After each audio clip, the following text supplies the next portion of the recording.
നമസ്കാരം. National broadcasting news India അപ്ഡേറ്റ്സിലേക്ക് ഏവർക്കും സ്വാഗതം. PM ശ്രീ പദ്ധതി മരവിപ്പിക്കാനുള്ള മന്ത്രിസഭാ തീരുമാനത്തിന് പിന്നാലെ SSK ഫണ്ട് ലഭിക്കുന്നതിനായി വിദ്യാഭ്യാസ മന്ത്രി വി ശിവൻകുട്ടി ഡൽഹിയിലേക്ക്. ഈ മാസം 10-ന് കേന്ദ്ര വിദ്യാഭ്യാസ മന്ത്രിയുമായി കൂടിക്കാഴ്ച നടത്താനാണ് ശ്രമം. പദ്ധതി മരവിപ്പിക്കാനുള്ള മന്ത്രിസഭാ യോഗ തീരുമാനം കേന്ദ്രത്തെ കത്ത് വഴി അറിയിക്കുന്നത് മുഖ്യമന്ത്രിയുമായി കൂടിയാലോചിച്ച ശേഷം ആയിരിക്കുമെന്ന് മന്ത്രി പറഞ്ഞു. കത്തിന്റെ കരട് തയ്യാറാക്കിയെങ്കിലും മുഖ്യമന്ത്രി ഫയൽ കണ്ടില്ലെന്നാണ് സൂചന. സുഡാനിൽ അടിയന്തര വെടിനിർത്തൽ ആവശ്യപ്പെട്ട് ജർമ്മനിയും ജോർദാനും ബ്രിട്ടനും. അർദ്ധസൈനിക വിഭാഗമായ റാപ്പിഡ് സപ്പോർട്ട് ഫോഴ്സ് ദർഫാർ പ്രദേശം പിടിച്ചെടുത്തതിനെ തുടർന്ന് എൽഫാഷറിൽ ഒരു ആശുപത്രിയിൽ 450 പേരെ കൊലപ്പെടുത്തുകയായിരുന്നു. വംശീയ കൂട്ടക്കൊലകളും ലൈംഗിക അതിക്രമങ്ങളും നടന്നതായി റിപ്പോർട്ടുകളുണ്ട്.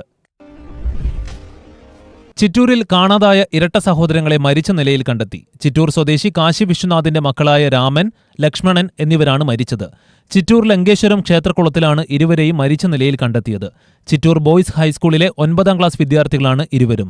ഇന്നലെ മുതലാണ് ഇരുവരെയും കാണാതായത്. മുഖ്യമന്ത്രിക്കെതിരായ മുസ്ലിം ലീഗ് സംസ്ഥാന ജനറൽ സെക്രട്ടറി PM സലാമിന്റെ അധിക്ഷേപ പരാമർശത്തിൽ വിമർശനവുമായി മന്ത്രി വി ശിവൻകുട്ടി രംഗത്ത്. PMA സലാം അത്തരമൊരു പ്രസ്താവന നടത്താൻ പാടില്ലാത്തതാണെന്നും സാധാരണ നിലയിൽ മുസ്ലിം ലീഗ് നേതാക്കൾ ഇത്തരം പ്രസ്താവനകൾ നടത്തുന്നതല്ലെന്നും ശിവൻകുട്ടി കൂട്ടിച്ചേർത്തു. ആന്ധ്രാപ്രദേശിലെ ശ്രീകാകുളം കാശിബുഗ്ഗ ശ്രീ വെങ്കടേശ്വര ക്ഷേത്രത്തിലെ തിക്കിലും തിരക്കിലുമുണ്ടായ ദുരന്തത്തിൽ ക്ഷേത്രം നിർമ്മിച്ചത് അനുമതിയില്ലാതെയെന്ന് കണ്ടെത്തൽ. ഇതേ തുടർന്ന് ക്ഷേത്ര ഉടമയായ ഹരി മുകുന്ദ പാണ്ഡെയ്ക്കെതിരെ പോലീസ് കേസെടുത്തു. ഇന്നലെയായിരുന്നു സംഭവം. ഏകാദശിയോടനുബന്ധിച്ച ചടങ്ങുകൾക്ക് വലിയ തിരക്കായിരുന്നു ക്ഷേത്രത്തിൽ അനുഭവപ്പെട്ടത്. ഇതിനിടെയാണ് അപകടമുണ്ടായത്. തിക്കിലും തിരക്കിലും പെട്ട് 10 പേരാണ് മരിച്ചത്.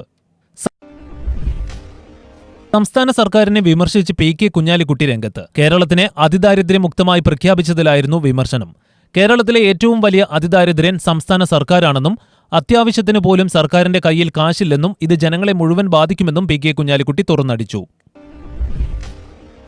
താമരശ്ശേരി ഫ്രഷ് കട്ട് അറവ് മാലിന്യ പ്ലാന്റിന് മുന്നിലെ സമരം അക്രമാസക്തമായതിൽ DIG യതീഷ് ചന്ദ്രയുടെ പങ്ക് അന്വേഷിക്കണമെന്നാവശ്യപ്പെട്ട് കർഷക കോൺഗ്രസ്. പാർട്ടിയുടെ കോഴിക്കോട് ജില്ലാ പ്രസിഡന്റ് ബിജു കണ്ണന്തറയാണ് മുഖ്യമന്ത്രിക്കും DGPക്കും പരാതി നൽകിയത്. സമരം അക്രമാസക്തമായതിനു പിന്നിൽ ഗൂഢാലോചന നടന്നിട്ടുണ്ടെന്നും പരാതിയിൽ പറയുന്നു. കൂടുതൽ വാർത്തകൾക്ക് വേണ്ടി കേൾക്കൂ national broadcasting news India updates.